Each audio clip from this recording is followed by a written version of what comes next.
Hello and welcome to Unikron's Gaming. Today I'm going to be looking at House of the Dead 4. Actually, that's incorrect. So it's called The House of the Dead 4.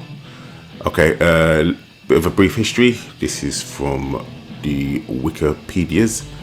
It says The House of the Dead 4 is a light gun shooter arcade game developed by WoW Entertainment and published by Sega, and the fourth installment of the House of the Dead video game series developed by Sega. The game takes place between the events of House of the Dead 2 and House of the Dead 3 and introduces several new gameplay concepts. Players can control characters James Taylor from House of the Dead 2 on the left hand side, or Kate Green, a new character to the series, on the right hand side. The game was followed by House of the Dead Scarlet Dawn. I don't know what that is, never even heard of it in my life. Yeah, so obviously this is a two-player game. What else is it? Hold on. The game was adapted into a ride attraction, the House of the Dead 4 Special, and also a PlayStation 3 version featuring support for the PlayStation Move, and the two stages from the House of the Dead 4 Special was released on April 17th, 2012 on the PlayStation Network. So hold on, let me see, when did the arcade game come out? North America 2006, and the PAL territories 2006 as well. Japan 2005 apparently.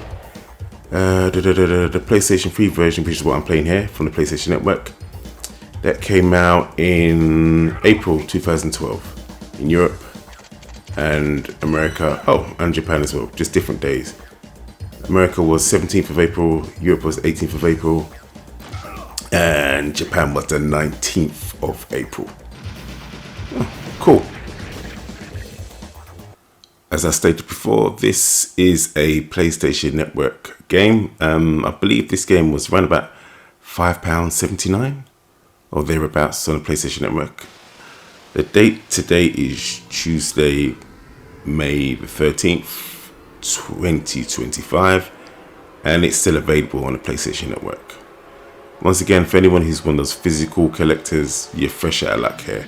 This is only a digital purchase, and from all the information that I can gather, I believe this is the only port, just PlayStation 3 and digital only. So unless Sega rectifies that in the future, this is how you're going to play the game. Obviously, I know there is some sort of emulation with the PS3 if you have a PC. I don't know if this is part of it, but even then, this is a Move compatible game, so I don't know how that would work with emulation. So realistically, it seems like having an actual PS3 and Move controllers and camera is the way to go to play this game in your home, comfort of your home. I have played this game in an arcade in the last 6 months when I went to Heart of Gaming in December. I played it there, so I do have a good arcade reference for my memory to go by. Alright, let's get to this. Whoa, hold on. Let me just show you. This is what it looks like on the PS3. And obviously I'm playing this with the big gun attachment here. And obviously you need your Move camera as well. And this is the instructions for the game. Remember, where possible, always turn off the crosshair, stroke the reticle. It's always better for light gun games if you don't have that. Depending on your sensitivities or how you feel personally, you can tone down the violence and change the blood color. Perhaps, I don't know, YouTube may put a strike against you, who knows, but anyway, the options are there. Presentation. Our backup hasn't arrived yet. I don't know what to think about this game when it comes to presentation. Let's take the graphics. They look like they want to be more realistic, because obviously this was a time when you had your Resident Evil 5s out, your Metal Gear Solid 4s, and and Devil May Cries and all those type of games, right? So they're not trying to be as I don't know, the graphical style is not similar to the previous House of the Dead. It's almost like, oh, we want to, but yet still we don't want to. So it sort of makes it look ugly. I don't know. Some of the zombies and some of the guys that you shoot, they look good. Others just don't, like the bloaters. They actually look worse. And then they've got this like this shiny film on top of them. And I don't know. I don't know if they're supposed to be slimy, shiny, or wet, but it just causes confusion. So yeah, and some of the textures are a bit bland. Even though I know we're talking PS3 era, they're just bland. Also with the graphics, this, I don't believe this is 1080p. I have no instruments to prove it, but this doesn't look as sharp as House of the Dead 3. And technically that looks like a lower polygon count game, but this doesn't look as sharp. Also, I don't believe the frame rate is a constant 60 frames per second. Unfortunately typical for the PS3 in that era. I think it tries to be, but at points it's just not. So yeah, it's a little bit of a mixed bag. A little bit of a mixed bag there when it comes to the graphical front for presentation. The modes and the menus, they're great. They look fantastic. And here you go. Here it still tells you the weak points or the weak spots of the bosses. That looks great. So yeah, there's a lot of cutscenes. A lot. You can skip them, but there's a tremendous amount. Overall, the presentation is good. I would say it's good. I'm not going to say it's fantastic. It's great. I'm going to say it's good. It's better than being just functional. That'd be rude if I said that. So I'm saying it's good. It's more than functional. It's good, but it's just when you compare it to House of the Dead 3, I don't think this is as good when it comes to the presentation of the whole project. For me personally, House of the Dead 3 comes across as a better quality product all around rather than this. Like I said, this boss here, I know it's a port of the arcade, but still the arcade is what it is, and the textures just don't look as good to me, and the backgrounds look very bland. I mean, look at the bloater there. They just, yeah, the characters have less character about them as well. So the enemies have less character about them. They just, I'm not feeling it. And the water effects and the reflections, no, they should have gone for a more cartoon look or just a different look. I don't know. I'm comparing it to House of the Dead 3, and to me, this just does not look as good.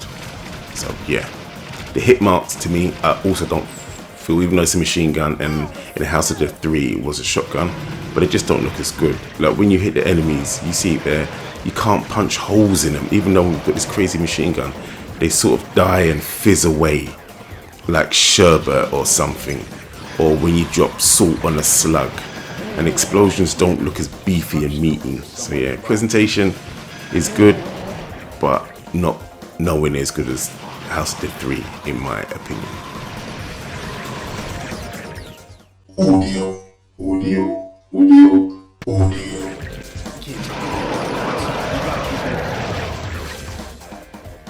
Okay, so the quality of the audio is very good, but I feel the content of the audio, once again, is another mixed bag. What people are saying, quality is great, what your characters are saying. The content wise isn't as campy as I would like. It's almost like they're trying to be serious and it comes off a bit bad rather than trying to be campy. So yeah, the sound of your machine gun is okay. The groans of the enemies is okay, but it's just not as impactful as House of the Dead 3. Once again, I just think House of the Dead 3 is a better House of the Dead than this game. Unfortunately, I mean, you've got different enemies, but they don't have as many different voiceovers for them. So yeah, explosions don't sound as beefy either. So, and this time I'm playing during the day, speakers on loud, and it's just, yeah, it's not as impactful as I would want. So yeah, it's a bit grating, to be honest, because I thought, okay, part 4, let's just go all out. So yeah, the music's alright. To be honest, you're not gonna remember it in T minus, I don't know, 5 seconds. You just nope, you're not gonna remember it at all. It's okay. It's typical average fare, but yeah, it's not going to be the best part about this game at all. So yeah, it's this game's a little bit of a disappointment, but the price is cheap as hell. So compared to the arcade, it's the audio is better than the arcade, because you're gonna have the system that you're gonna have at home is gonna be better. Plus, it's coming from a digital source and it's not compressed. So yeah, I'll give it that for the audio. But there's just, it's too average for my liking. There's nothing that stands out about this particular game's audio, apart from literally just the quality. But that's because it's not compressed, it's not dumbed down, it doesn't have to fit on a cartridge, it's not an N64, it's not a PlayStation Vita, you know, it's not a Switch, so therefore the quality is good, but the content of it is just, it's alright, you know. I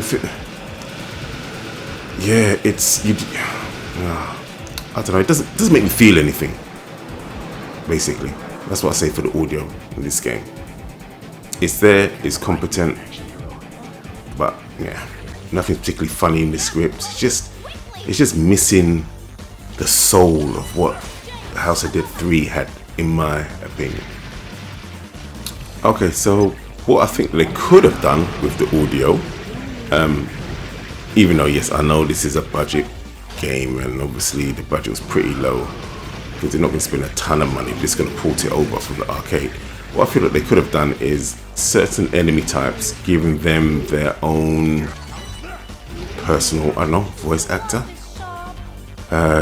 Just more like the axe wielding zombies, have their groans be different from, I don't know, the standard zombies, and the bloaters with the big bellies have their groans be different from the axe wielders.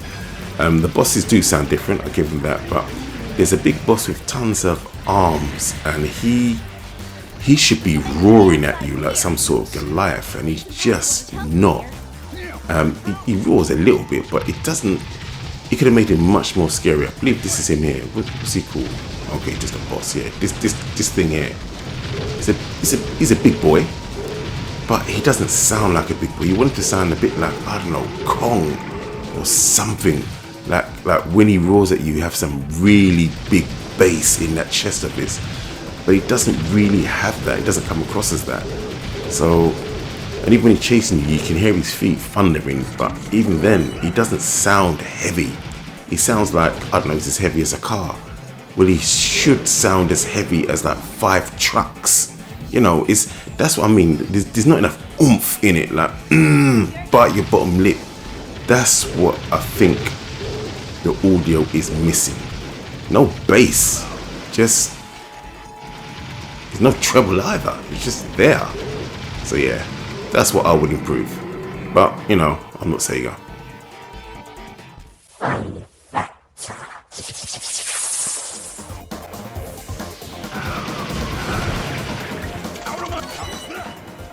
Okay, so the fun factor is the saving grace of this game.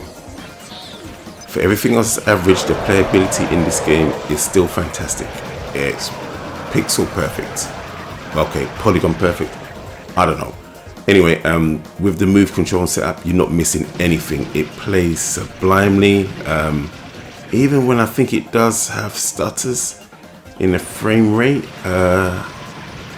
you don't miss. I don't know what. I know there's no VRR because it's a PS3, but maybe it's probably just in cutscenes and not really in the gameplay. But when you set up the move controller and the camera, it's perfect. There's no, there's certain bits here where it wants you to shoot at the edge of the screen, and you know if this was the arcade, the gun would be calibrated all types of wrong. and you wouldn't be hitting it and you just die. You'd be like, okay, I can't get past this section. I'll have to choose a different direction if I play the game next time. But when you're playing at home, no. You have to see there, I thought I could kill those things in the distance, but the game just not having it. But yeah, you can shoot pinpoint on the edge of the screen and it's all happening. So yeah, playability is second to none. It's 2-player as well, so that's great. There's different pathways. Also, you can go to the main options and you can pick, I believe it says House of Dead 4, then it's got SP, so I think that means single player. So you control the girl and you got your own story. She gets a different companion and she does some of the bosses in different order and she gets different bosses as well. So there's even more there for the fun factor. So at the end of the day, it's a light gun game. You got a big dirty machine gun. You have grenades, which are cool as well. You can choose different directions at certain points where to go.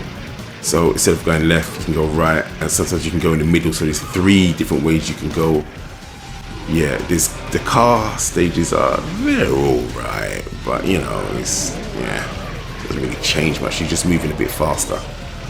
But fun factor, yeah, this is what makes the game really nice. I mean, as you can see, this section doesn't look the best, but I'm assuming neither did the arcade because I didn't get this far in the arcade. I prefer playing it at home to the arcade because the guns that I have for my move attachments are far lighter than the heavy ass guns from the arcade. When I was playing this at the arcade, after about 7 minutes, my arms were hurting. That gun was heavy, and the recoil mechanism on it was a lot. And I was like, Jesus, and it was noisy, so I couldn't really hear the arcade machine too much. I could just hear the recoil movement on the gun. So definitely prefer playing this at home. My only negative for the fun factor is look at this boss here. He just looks so plain Jane. It's how to get enemies off you. You have to shake the gun in the arcade, which, okay, after the first few times you're looking cool, and then it gets annoying and tedious because the gun was hard. And then when you're at home, you have to shake your gun as well, and I'm just like, I'd rather just press, I don't know, X and triangle or circle and square. But no, you have to shake your gun or your move controller if you don't have a gun attachment, and that gets a bit annoying. But if you are good enough, then the enemies won't attach themselves to you. Yeah, I mean, look at this bit here. This all of a sudden makes the game look great. These designs for these characters look good, but that's not the end of the game. It's crazy, really crazy, absolutely crazy. But yeah, so yeah, this game's just a mixed bag. It's like, oh, they got 3/4 of the way through and then the budget ran out. It's like, okay, you know, we'll just make do. What about those textures? Just make it brown. So yeah, but anyway, as I said, fun factor, I didn't get a chance to play this 2-player, but I'm sure it's good. This is the last boss. He's just as tedious or more so than the last boss in House of Dead 3. He has several, you think you've beaten him, then he comes back again. It's like, oh, for God's sake. Once again, you can't change your gun. I'm shocked that they don't give you other weapons to pick up in the House of the Dead. I know in House of the Dead 1, you've just got the same gun. House of the Dead 3 and House of the Dead 4, you've got the same guns. Really odd that. Whereas Time Crisis, that's what Time Crisis 2, 3 and 4, it's not like that. I think my next videos for light gun games will be the 2 Time Crisis games, Rising Storm and Time Crisis 4. And then I can pit them against House of Dead 3 and 4 on the PlayStation with the moves, all things being equal. So I can see if Time Crisis are still the kings of light gun games, because in my mind they are. But so far, House of Dead 3, I would say, is the best one I've played so far, followed by House of Dead 4. I haven't played the Time Crisis games yet, I will do. But I mean, this was still fun, very fun, but for me it's almost like the lack of polish, or constant polish I should say, makes it not as fun as House of Dead 3.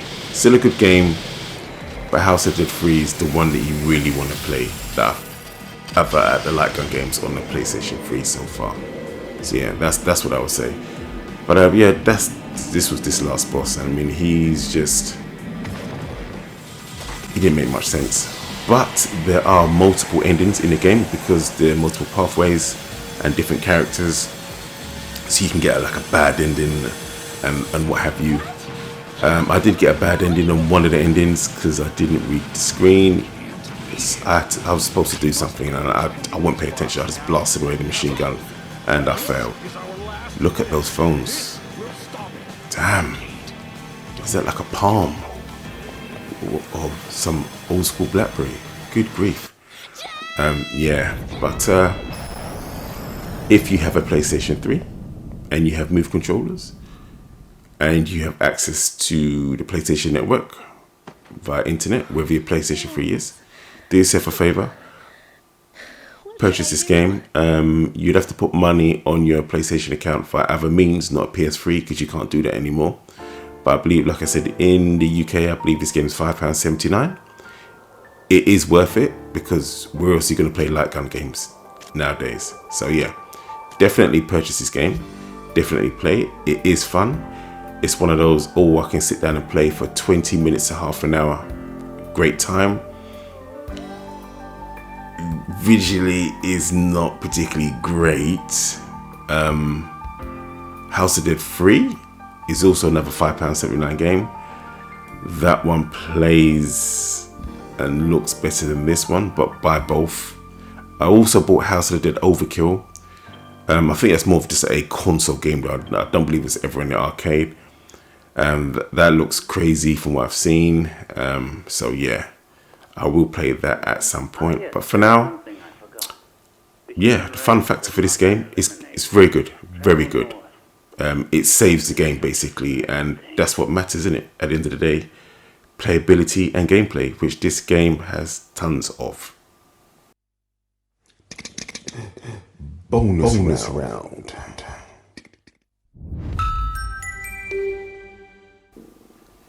Just like House of the Dead 3, this has bonus footage. It has an interview in there, and just like my experience with House of the Dead 3, I opened it up, I checked that it worked, and that was that. I don't know if it's even the same interview, because it's the same two guys. It could be the same interview, it may not be. I also don't know if there's any more stuff behind the interview.